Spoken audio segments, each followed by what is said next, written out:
बोलिए श्री सच्चिदानंद भगवान की जय।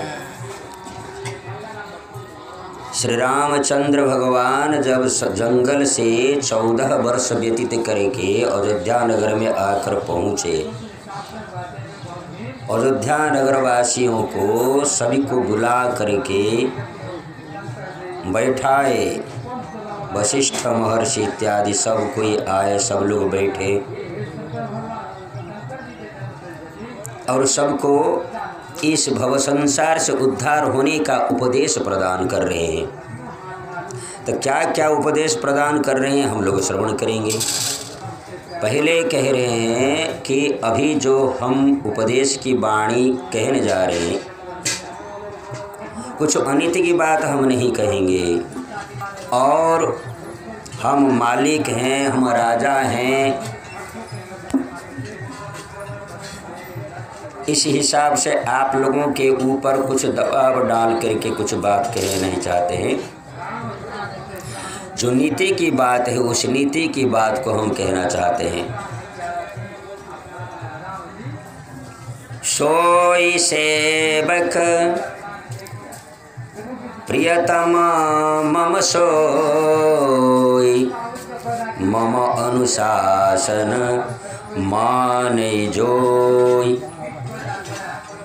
संसार में यूं ही सबके हमारे प्रिय हैं, लेकिन सबसे प्रिय प्रियतम वो हमारे हैं। हमारे बताए हुए के नीति के अनुसार, नियम के अनुसार उसको मानकर पालन करने वाले जो होंगे वो हमारे सबसे बड़े प्रियतम होंगे। हम अनीति की बात नहीं कहेंगे। अगर आपके पास कुछ अनीति की बात कहेंगे तो उसको आप मना कीजिएगा कि यह आपने अनीति की बात कह दिया। हम यह कहना चाहते हैं, बड़े भाग मानुष तनु पावा, सुर दुर्लभ सब ग्रंथनि गावा। अतः मनुष्य अपने करोड़ों जीवन की तपस्या से इस मनुष्य शरीर को प्राप्त करता है। देवताओं को भी यह दुर्लभ मनुष्य जन्म प्राप्त नहीं होता है। कारण जिस समय में इस संसार से मनुष्य जन्म प्राप्त करके यह मनुष्य साधना करके परमात्मा की गति को प्राप्त करने के लिए जाता है परम धाम को, उस समय ये लोग हाथ जोड़ करके चामर डुला करके स्वागत करते हैं कि महाराज पधारिए पधारिए। उस समय में वो लोग तरसते रहते हैं कि हमको ऐसा मनुष्य जन्म मिलता और हम भी साधना करके परम गति का लाभ करते। इसीलिए देव दुर्लभ मनुष्य जीवन और साधना के धाम है मनुष्य जीवन, भोग विलास करने का नहीं।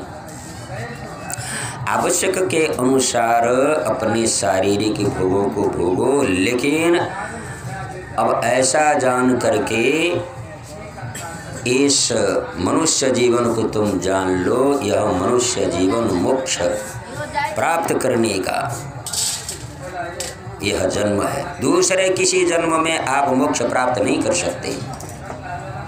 पशु पक्षी कीट पतंग इत्यादि जितने हैं उतने सारे के सारे प्राणियों के द्वारा, देवता जीवन के द्वारा, राक्षस जीवन के द्वारा, किसी भी जीवन के द्वारा आप अब इसी प्रकार से मोक्ष प्राप्त नहीं कर सकते मनुष्य जीवन के द्वारा। इसीलिए साधन धाम, साधना करने का यह धाम है, यह मनुष्य जीवन।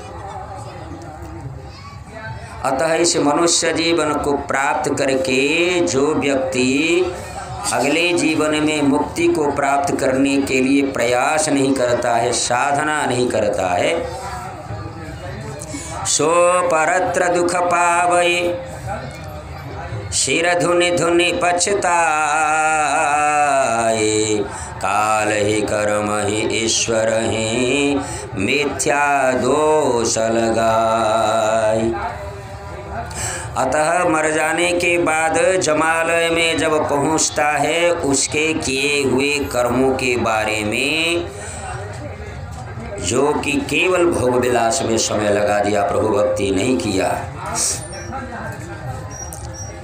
और उस समय उसको जमालय में दंड दिया जा रहा है। पशु पक्षी कीट पतंग होने के लिए उस समय उसको अनुमति दिया जा रहा है। अब उस समय में वह सिर धुन धुन करके पछताता है, मैंने क्या किया, मैंने क्या किया, भगवत भजन नहीं किया, इस परिवार को मैंने अपना मान करके अपने परम प्रीतम परमात्मा का चिंतन नहीं किया। अब इस प्रकार से उस समय में समय खराब था हमारा, ऐसा कहता है। कर्म का दोष है, ऐसा कहता है। भगवान ने हमको ऐसे दंड दिया, इस प्रकार कहता है। न भगवान दंड देते हैं, न समय खराब होता है, न कर्म का फल तो है ही, न कर्म को दोष दे सकते हो। तुम अपने जैसे किए उसी प्रकार से तुम प्राप्त कर रहे हो, ऐसा जान लो। ऐसा जान करके अब इसी प्रकार से भगवान जैसे बताते हैं उसी प्रकार से कर्तव्य कर्म को कर लो, साधना कर लो, तब इस मनुष्य जीवन को सार्थक कर सकते हो। बोलिए श्री सच्चिदानंद भगवान की जय।